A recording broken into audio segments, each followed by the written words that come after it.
So my priorities have definitely changed in my 50s because, well, my kids have changed. When you are, I mean, I chose motherhood, right? So because you do that, you have a priority during those years. And now that that is transitioning out, I feel as though I'm just reimagining really all the priorities. That's a transition stage right now, and it literally is about priorities because I get to shift them, figure out what they are going to shift to.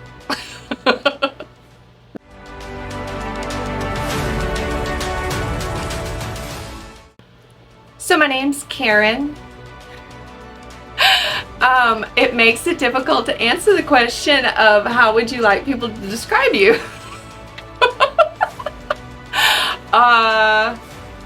Because I've kind of lost a little bit of control of that, and yeah, so I'm not sure exactly what I'm going to do with that.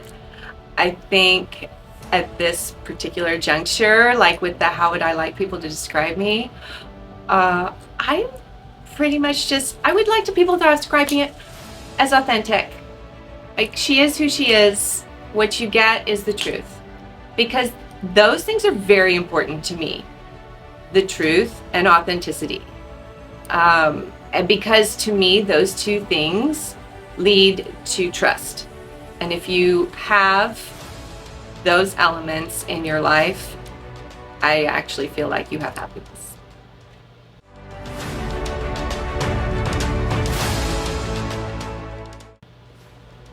It's what I've experienced. So at 53, that's my truth. If I was going to give advice, though, on somebody trying to live their free life, I feel at a much younger age than I did, you need to really figure out that authenticity and truth.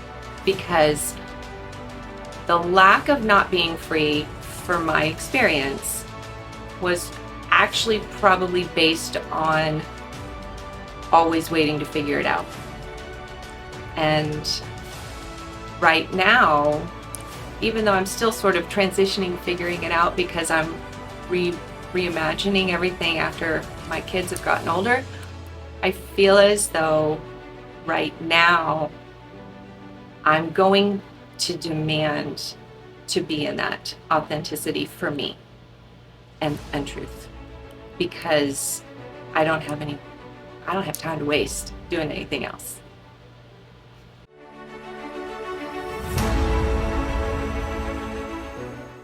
Ladies, don't feel guilty feeding your own soul. Stop that. I would start off there with what I would say to ladies wanting permission to feed your own soul. Who do you need permission from? Oh my gosh, really? Seriously? You have permission. If you needed that, there you go. You have permission. Go for it. Feed. Go.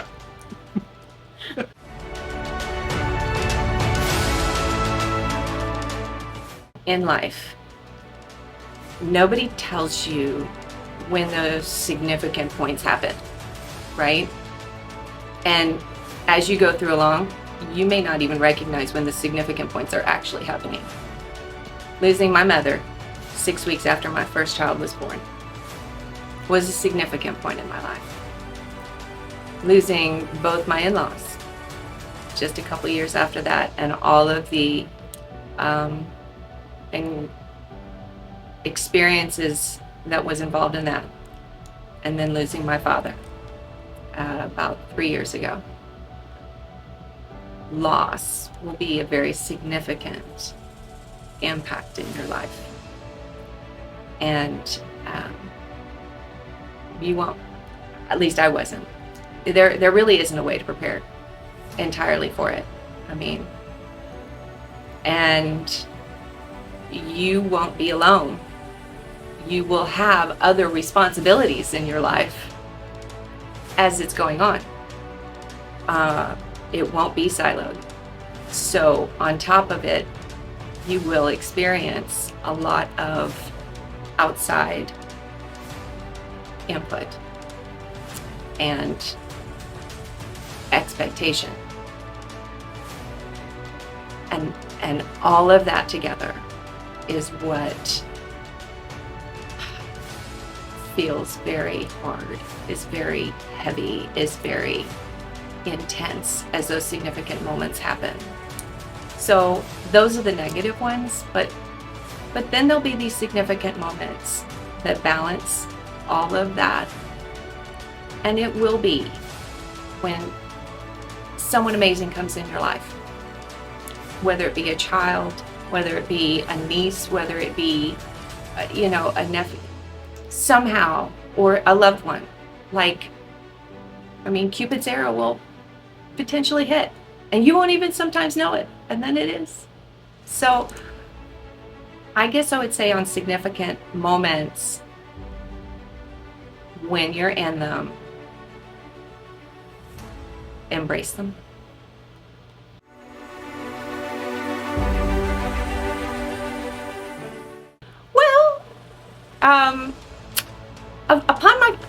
Some of my favorite traits are my hair. I try to keep my hair looking good. I do like that my skin cleared up in my later years. I always had acne, and I'm so grateful that finally that went away. And I always liked that I was a little bit tall, so that's been helpful in life. So ladies, the tall ladies, own it, strut it. Because we've been kind of told to do this, but yes, own it. But mostly, I guess, as traits that I would say is most significant is honesty and loyalty. Those two things hold through everything, whether it's honesty and loyalty to others or honesty and loyalty to yourself. You can have that trait going on and it's just real with you. I think everybody's good.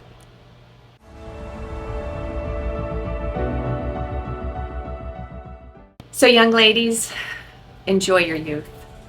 Enjoy it. That confidence that might elude you while you're young, because maybe you don't think you know everything, and so you're gonna go and you're gonna watch and you're gonna learn, is a good mindset to be in. But don't let that diminish the value you have in the moment for yourself. That confidence, you know who you are. You got this. It's okay to say, I think this, in any moment and any time, to anyone. So if you are looking for confidence in your skin, it is to own your time as valuable every moment that you're in it, no matter what your age.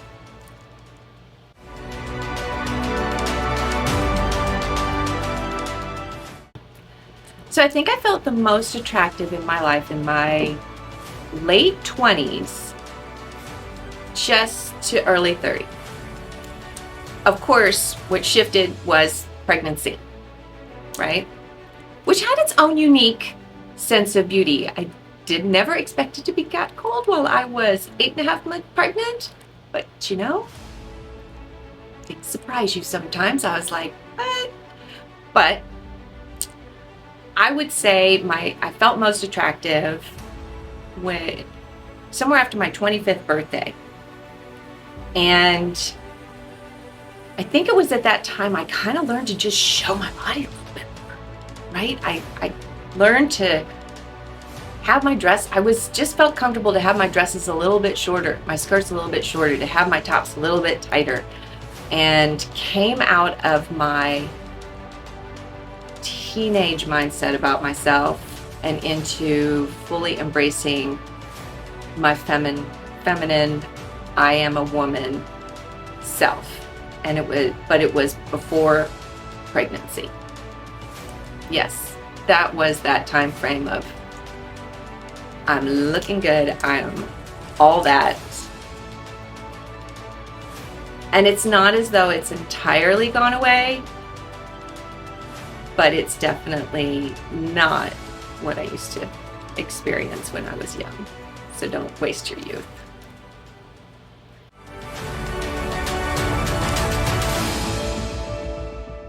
So social media is tricky, and 40s, 50s, 60s, and beyond, maybe you see them on Facebook, but you don't see them as much on the Insta or the other platforms. I am definitely a representation of that. I don't do anything pretty much except Facebook.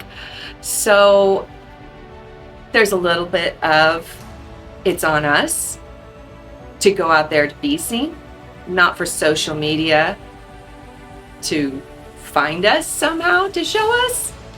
So we have to learn.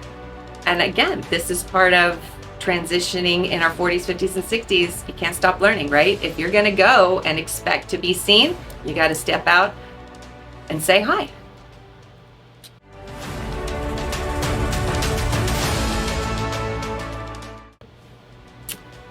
Beauty over 50 is more complicated.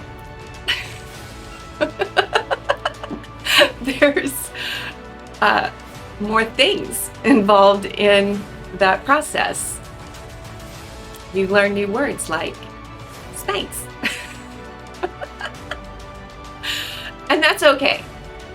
The beautiful over 50 is a combination, I think, of having yourself taken care of with your hair and your makeup, just as you always would have. But at this point, it's also about being comfortable with where you're at physically and really being much more conscious about how you treat yourself, because beauty over 50 isn't just about hair and makeup or what you put on. It's about how your hips are doing and how your shoulders doing and how your woman processes are going. You know, these are things that are affecting us now over 40. And these are the things that are interrupting that mindset that we had of beauty. So finding your place inside of it and your comfort inside of it. And that's how I would find beauty over 40 and 50.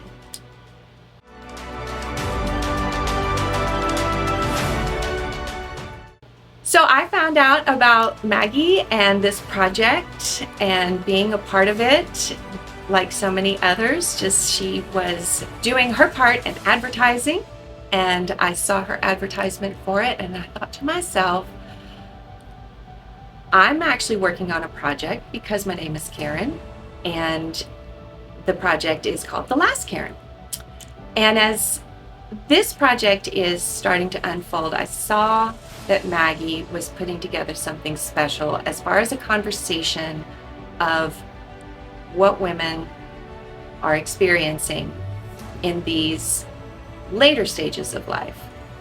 And what we're experiencing in these later stages in life partly exists because they're out of our control, because they're physical, because they're environmental. There's all kinds of things that we are having to react to in a different way because we're over a certain age. And personally, that experience came to me in the form of a social media trend that talked about Karyn in a negative way, which I have no control over, and is also going to impact how the legacy of my name progresses. So for that, I wanted to take that example that Maggie gave, that inspiration that Maggie gave as to have a bigger conversation about ourselves, our life experiences, our taking control over our own lives, but also having to react to what life brings you and find a space in there for our own conversations. I feel like this project gave me that place to do that.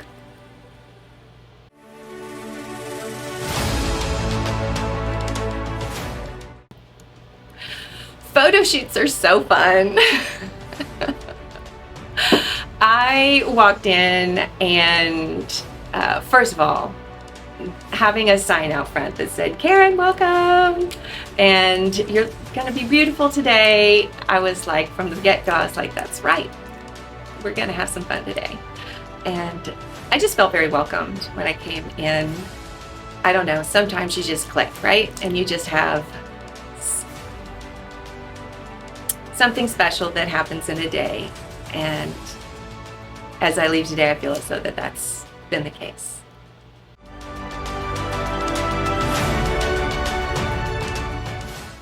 I wore a crown today. I have never been in a pageant. I have never worn a crown.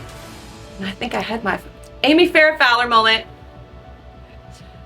If you don't watch The Big Bang Theory, I'm sorry. I have gone past you, but I had my tiara moment. I had a really fun time just letting myself be playful. And again, this is, if you're gonna do anything in your 40s, 50s, and 60s or beyond, might as well be a little playful.